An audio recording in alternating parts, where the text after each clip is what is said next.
So guys देखो आ बंदियां दे ने रोजे ते आ देखो काम करन आए ने। आ देखो आलू चोकदे पे ने ते आ देखो रोजे रख के ते आलू चुगन आए ने। हुन जोर दी नमाज पढ़ के ते देखो नहावन लग पे ने। गर्मी बहुत है ते रोजे रखी जाते ने ते काम ते भी आ रहे हैं ते हुन नहावन लग पे ने। देखो गर्मी है, गर्मी च काम करें फिर थक जाता बंदा।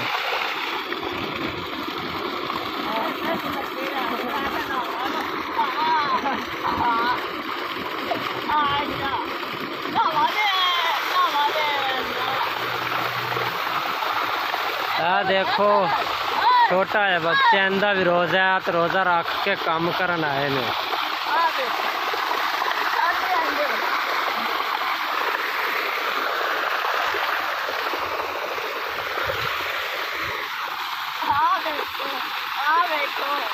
हाँ लम्बिया ही शर्टा। चल बस कर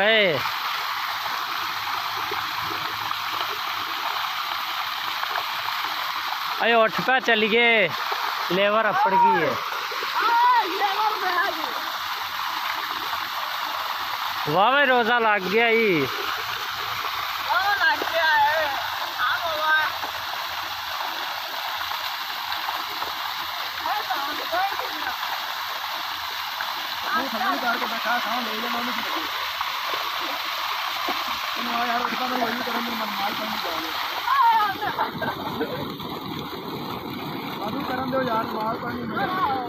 चलो यार चल गए।